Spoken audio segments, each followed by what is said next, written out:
Chapitre 5.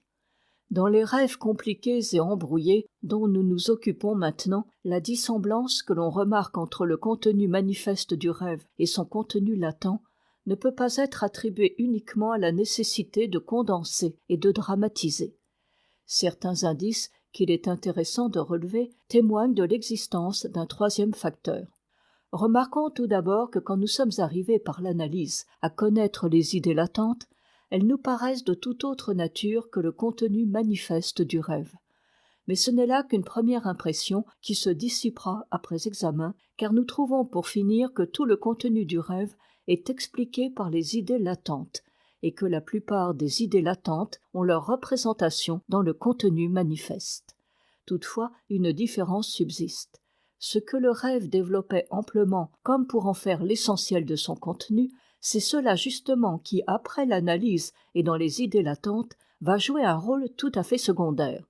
Et au contraire, l'allusion à peine perceptible, celle qui surgissait à demi des régions les plus ténébreuses du rêve, c'est elle qui, parmi les idées latentes, va revendiquer le premier rôle.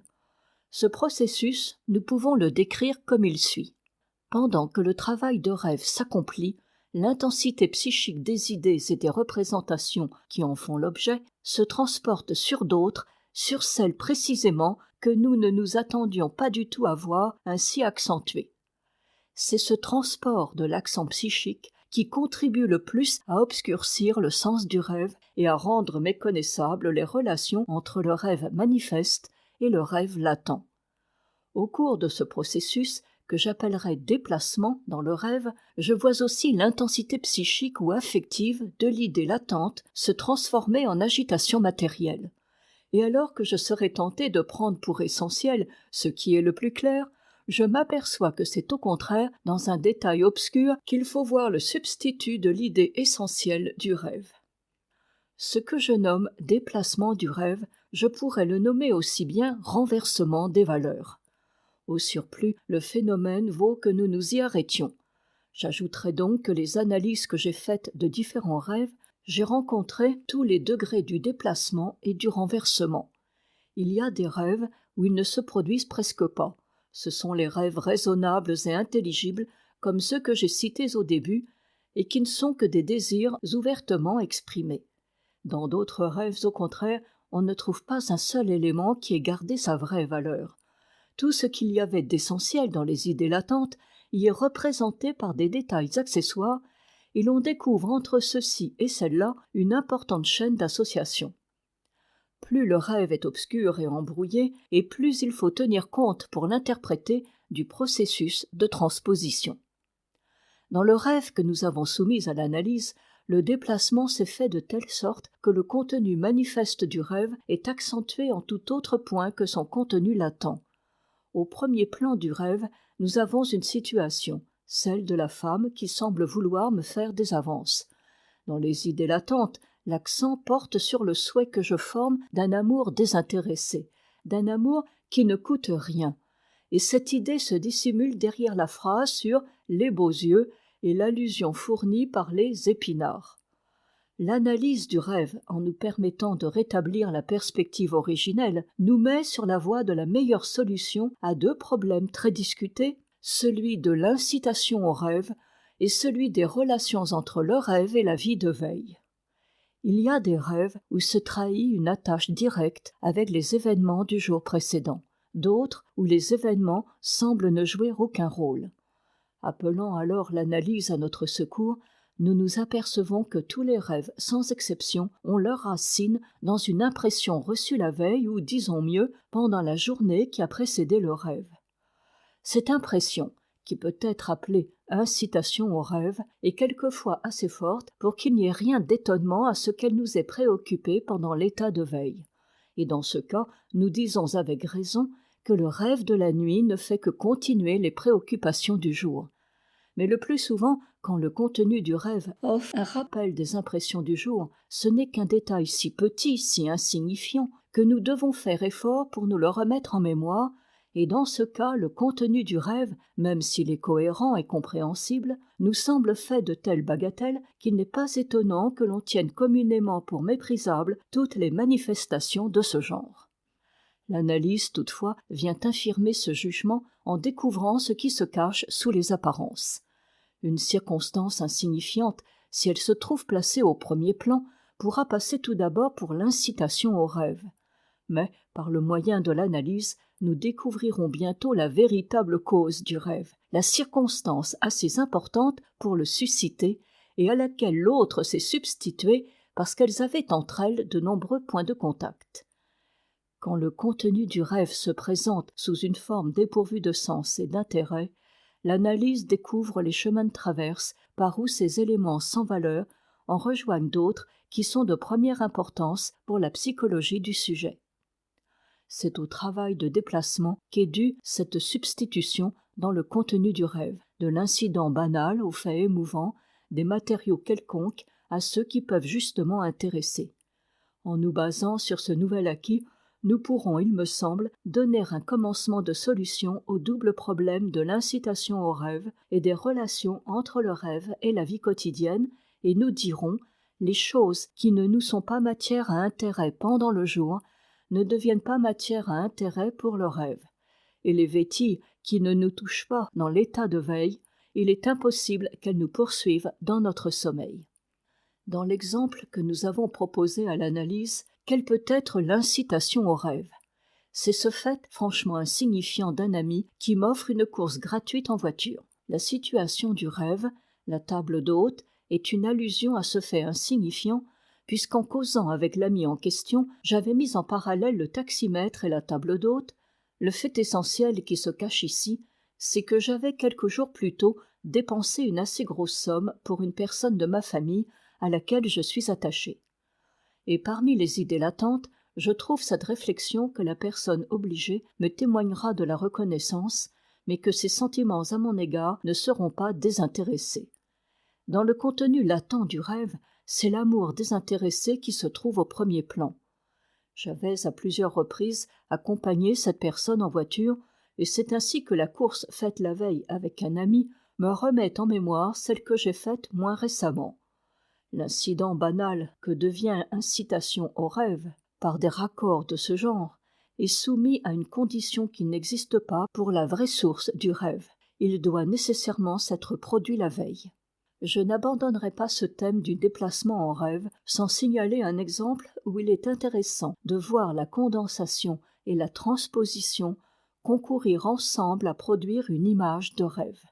Nous avons déjà exposé le cas où deux idées de rêve qui ont un seul point de contact, se fusionnent pour introduire dans le contenu manifeste du rêve une image mixte, une image dont le noyau central intelligible correspondra aux détails communs, tandis que les détails particuliers aux deux idées ne seront plus représentés dans le rêve que par des accessoires confus. S'il s'ajoute à ce travail de condensation un travail de déplacement, il n'en résultera plus une image mixte, mais une image médiane que je puis comparer, en fonction des deux idées primitives, qu'à la résultante du parallélogramme des forces en fonction de ses composantes. Dans un de mes rêves, par exemple, il s'agit d'une injection de propylène.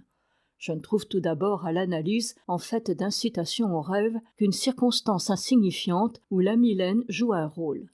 Ceci n'explique pas encore comment amylène est devenu propylène. Mais au cycle d'idées de ce même rêve appartient aussi le souvenir de ma première visite à Munich, où je fus frappé par la vue des propylées. Les autres circonstances de l'analyse nous autorisent à admettre que c'est l'influence de ce second cycle sur le premier qui a amené la transformation d'amylène en propylène. Propylène est pour ainsi dire la représentation médiane d'amylène et de propylée, et c'est par une sorte de compromis qu'il s'est introduit dans le rêve à cause de l'action simultanée de la condensation et du déplacement. C'est, nous semble-t-il, l'énigme du travail de déplacement, ou plutôt des motifs qui rendent ce travail nécessaire qu'il importerait tout d'abord de résoudre. Chapitre 6. On peut, en y regardant bien, trouver encore dans le travail du rêve un autre phénomène moins actif que le phénomène du déplacement, mais qui contribue lui aussi à transformer les idées latentes de manière à les rendre méconnaissables. Quand nous sommes arrivés par l'analyse à identifier quelques-unes de ces idées, il est rare que nous ne soyons pas surpris tout d'abord de leur singulier déguisement. Elles ne se présentent pas à nous sous la forme verbale, aussi sobre que possible, dont nous avons coutume de revêtir nos pensées. Mais elles trouvent le plus souvent un moyen d'expression symbolique, celui du poète qui accumule dans son œuvre les comparaisons et les métaphores. Le motif d'un emploi aussi exclusif des images n'est en somme pas difficile à comprendre. Le contenu manifeste du rêve n'étant formé que de situations concrètes, il faut nécessairement que pour s'y introduire, les idées latentes subissent un travestissement qui les rende utilisables pour la représentation. Si l'on songe aux phrases d'un article de journal ou à celles d'un plaidoyer en cour d'assises, et qu'on s'imagine la possibilité de les remplacer par une série d'images visuelles, on aura une idée des transformations que le travail de rêve doit faire subir aux idées latentes pour qu'elles deviennent susceptibles d'une présentation concrète. Dans le fond psychique qui alimente ces idées, il se rencontre fréquemment des souvenirs de choses vécues, impressionnantes, dont l'origine remonte à la petite enfance. Elles fournissent au rêve une situation qui se présente toujours sous la forme concrète, et elles exercent sur la formation du rêve une influence active servant de noyau de cristallisation autour duquel vient se ranger et se grouper le reste du matériel. De sorte que presque toutes les situations que nous offrent nos rêves ne sont autre chose que des copies considérablement revues et augmentées de quelques-uns de ces souvenirs impressionnants. Il est très rare, au contraire, que le rêve nous donne une reproduction exacte et sincère d'une scène de la vie de veille. Toutefois, le contenu manifeste du rêve comporte autre chose que des situations. Il s'y ajoute des images visuelles fragmentées et incohérentes, des conversations, parfois un bout de phrase stéréotypé. Il y aurait sans doute avantage à ce que nous passions rapidement en revue toutes ces formes d'expression qui sont les moyens employés par le travail de rêve pour réduire le groupe des idées latentes à la seule forme adéquate au rêve. Les idées latentes découvertes par l'analyse nous apparaissent comme un complexe psychique d'une architecture infiniment confuse, dont les éléments ont entre eux les rapports les plus divers. Ils sont au premier plan ou à l'arrière-plan. Ils forment des conditions, des digressions, des explications, des justifications et des exigences. Presque toujours à côté d'une association d'idées, il s'en trouve une autre qui la contredit, et le matériel présente en somme les mêmes caractères que notre pensée à l'état de veille.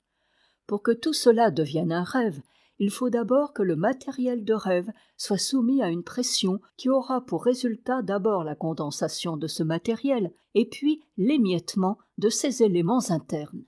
Ces éléments, ainsi fragmentés à l'infini, vont se reconstituer sur de nouveaux plans. Enfin, le travail de sélection viendra éliminer tout ce qui, dans ce nouveau matériel de rêve, sera jugé impropre à la représentation concrète. Eu égard aux origines de ce matériel, tout le processus que nous venons de décrire peut être considéré comme une régression. Les liens logiques qui rattachaient entre elles les idées latentes disparaissent complètement dès que le rêve manifeste est constitué, le travail de rêve ne s'exerçant en somme que sur le contenu utilisable des idées latentes. C'est à l'analyse à rétablir après coup les enchaînements et les relations logiques de ces idées. Remarquons ici à quel point les moyens d'expression du rêve sont limités comparés à ceux de la pensée à l'état de veille. Toutefois, le rêve ne renonce pas, d'une manière générale, à reproduire les rapports logiques entre ces matériaux. Il parvient assez souvent à se les assimiler. Mais pour cela, il est nécessaire qu'il les remplace par les pièces qui lui semblent le mieux adaptées à ces engrenages particuliers. On dirait même que le rêve, en présence de tous ces fragments d'idées étalés, s'efforce de satisfaire aux exigences impérieuses de la logique. Pour cela, il englobe tous ces matériaux en une seule situation et reproduit un groupement logique au moyen d'un rapprochement dans le temps et dans l'espace, à peu près comme fait le peintre qui représente des poètes groupés sur le Parnasse, tout en sachant très bien que ces modèles ne se sont jamais rencontrés au sommet d'une montagne et que son tableau est purement symbolique. La même méthode de figuration existe dans le détail du rêve. Quand celui-ci juxtapose deux éléments, cela veut dire qu'il y a une relation intime entre les idées latentes que ces éléments représentent. Il est à remarquer ici que tous les rêves d'une même nuit, soumis à l'analyse, se ramènent invariablement à un seul cycle de pensée.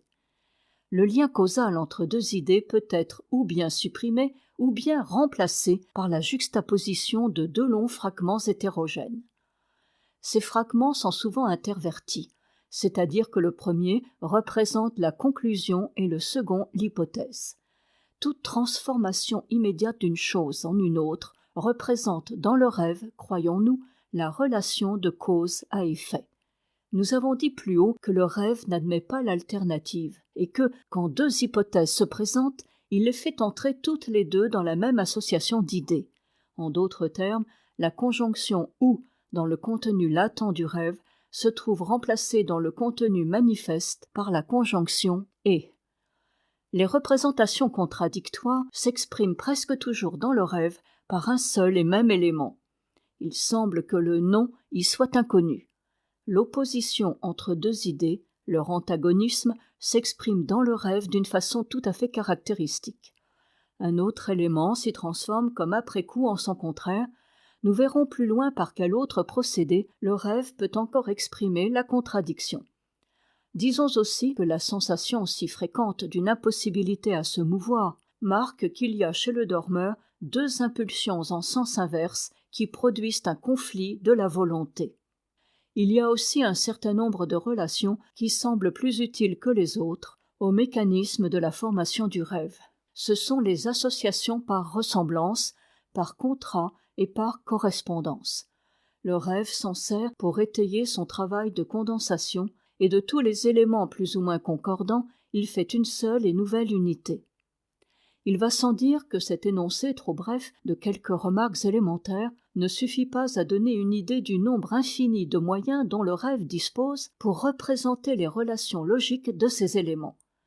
Chaque rêve en particulier fait à ce point de vue son travail spécial, qui est tantôt minutieux, tantôt grossier, qui tantôt s'en écarte davantage. Dans ce dernier cas, il utilise dans une plus large mesure les procédés que nous venons d'indiquer, et c'est alors que le rêve nous paraît le plus obscur, confus et incohérent. Mais il est à remarquer que quand le contenu manifeste est par trop absurde, quand il renferme une contradiction par trop flagrante, ce n'est jamais sans une intention cachée, et souvent, sous cet apparent mépris des règles de la logique, nous découvrons une indication quant au contenu intellectuel des idées de rêve. Une absurdité dans le contenu manifeste du rêve correspond, dans son contenu latent, à un sentiment de contradiction, de haine ou de mépris. Comme cette interprétation nous fournit le meilleur argument contre la théorie qui voudrait attribuer le rêve à une activité intellectuelle réduite et incohérente, il est nécessaire de l'appuyer ici par un exemple. Je rêve qu'un jeune homme de ma connaissance, M. H., a été violemment pris à partie dans une polémique par un adversaire qui n'est rien moins que le grand Goethe. Les attaques, de notre avis à tous, sont aussi injustes que violentes. M. H., à la suite de cet incident, se voit perdu de réputation. Il s'en plaint amèrement à table d'hôte. Toutefois, son enthousiasme pour Goethe n'a subi de ce fait aucune atteinte. Je cherche de mon côté à éclaircir certains points de chronologie qui me paraissent invraisemblables. Goethe est mort en 1832, sa polémique avec M. H. a eu lieu à une époque antérieure, mais à cette époque, H. était un tout jeune homme. En y réfléchissant, il me paraît plausible d'admettre qu'il avait 18 ans, mais je ne sais pas exactement en quelle année nous sommes. Et le reste de mon calcul se perd dans l'ombre. Au surplus, toute cette polémique se trouve dans l'ouvrage célèbre de Goethe, Nature. L'absurdité de ce rêve ressort plus clairement encore si l'on réfléchit que H. est un homme d'affaires très jeune et qui ne se soucie pas le moins du monde de poésie et de littérature. Nous allons maintenant développer le contenu par l'analyse et montrer toute la logique qui se cache derrière cette absurdité. Premièrement, M. H., dont j'ai fait la connaissance à table d'hôte, me pria un jour d'examiner son frère aîné qui donnait des signes de dérangement mental. Tandis que je causais avec le malade, je fus péniblement surpris de l'entendre faire, sans aucune provocation de ma part, une allusion aux écarts de jeunesse de son frère. Je l'avais interrogé sur la date de sa naissance, date mortuaire dans le rêve, et pour me rendre compte de certains troubles de mémoire, je l'avais amené à faire devant moi quelques calculs. Deuxièmement, une revue médicale dont j'étais membre avait publié sous le nom d'un très jeune collaborateur une violente critique du livre d'un de mes amis, F. de Berlin. Je demandai raison de la chose au rédacteur, et celui-ci, tout en exprimant ses regrets, refusa toute espèce de rectification. Là-dessus, je rompis mes relations avec le journal, mais dans ma lettre de congé, j'exprimai l'espoir que nos relations personnelles ne souffriraient pas de cet incident. Ici est la véritable source du rêve. Le mauvais accueil fait au livre de mon ami m'avait peiné d'autant plus que ce livre renferme une découverte biologique que je considère comme essentielle et que les confrères, après tant d'années, commencent aujourd'hui à apprécier. Troisièmement, une cliente m'avait fait, peu de temps auparavant, le récit de la maladie de son frère, saisi d'un accès de délire furieux qui avait débuté par le cri « Nature, nature ». De l'avis des médecins, ce cri était inspiré par la lecture d'un ouvrage de Goethe et prouvait bien que le malade s'était surmené dans ses études. Quant à moi, il me parut plausible d'admettre que ce cri « nature » devait être pris dans le sens sexuel, que tout le monde connaît chez nous, les ignorants aussi bien que les savants. Et l'événement ne m'a donné tort, puisque ce malheureux, plus tard, mutila ses organes génitaux. Il avait 18 ans quand la crise se produisit. Dans le contenu manifeste de ce rêve, ce qui se cache sous le « moi », c'est la personne de cet ami si maltraité par la critique. Je cherche à éclaircir certains points de chronologie. Le livre de mon ami traite précieusement, à un point de vue biologique, de certaines circonstances de temps, et il ramène, entre autres choses, la durée de la vie de Goethe à un nombre déterminé de périodes. Le rêve assimile ce moi à un paralytique général. Je ne sais pas en quelle année nous sommes. C'est donc dans le rêve mon ami qui est le fou. Ici, on touche du doigt l'absurdité. Dans les idées latentes du rêve, nous trouvons cette apostrophe ironique. C'est lui maintenant qui est le détraqué, le fou, et vous le critiquez, vous, les hommes de génie. Ne serait-ce pas plutôt l'inverse ? Ce retournement va être repris par le rêve qui nous montrera Goethe prenant à partie un jeune homme, situation absurde, alors que l'inverse, un adolescent faisant la critique du grand Goethe, peut parfaitement se produire de nos jours. Le rêve, tel que je l'ai observé, ne s'inspire jamais que de sentiments personnels. Et dans le rêve ci-dessus, c'est ma personnalité bien avant celle de mon ami qui se trouve représentée par le moi. Si je me suis identifié avec cet ami, c'est que le sort de sa découverte symbolise à mes yeux la réussite de ma propre théorie. Quand j'exposerai celle-ci qui dénonce la sexualité comme origine de tous les troubles psychopathiques, voir mon diagnostic du malade de 18 ans, nature, nature, nul doute que je ne rencontre les mêmes critiques auxquelles dès aujourd'hui j'oppose le même sentiment d'ironie. En poursuivant l'analyse de ce rêve, nous constatons que les absurdités qui s'y rencontrent ont à leur origine un sentiment de raillerie ou de mépris. On sait que c'est à Venise, en ramassant sur le Lido les débris d'un crâne de mouton, que Goethe a conçu sa théorie des vertèbres crâniennes. Or, mon ami se fait gloire d'avoir, étant étudiant, organisé un chahut pour obtenir la mise à la pension d'un vieux professeur autrefois brillant, précisément dans cette branche de l'anatomie comparée, mais qui devenait par le fait de la sénilité incapable d'enseigner. L'agitation provoquée par mon ami pouvait seule remédier à cet état de choses, car, dans les universités allemandes, où l'on oublie que l'âge n'est pas une garantie contre l'imbécilité, il n'y a pas de limite d'âge dans l'enseignement universitaire. Dans l'hôpital de cette ville, j'ai eu l'honneur de travailler des années durant sous la direction d'un chef qui était fossile depuis longtemps et devenait de l'avis de tous parfaitement imbécile, sans qu'on songeât pour cela à lui retirer aucune de ses responsabilités. Une relation s'impose entre ce détail et la découverte du Lido. Mes jeunes collègues de l'hôpital composèrent un jour, à propos de ce chef, une parodie de l'œuvre de Gassenhauer, alors à la mode. « Ce n'est pas Goethe qui écrit comme ça, ils ne sont pas de Schiller, ces vers-là », etc.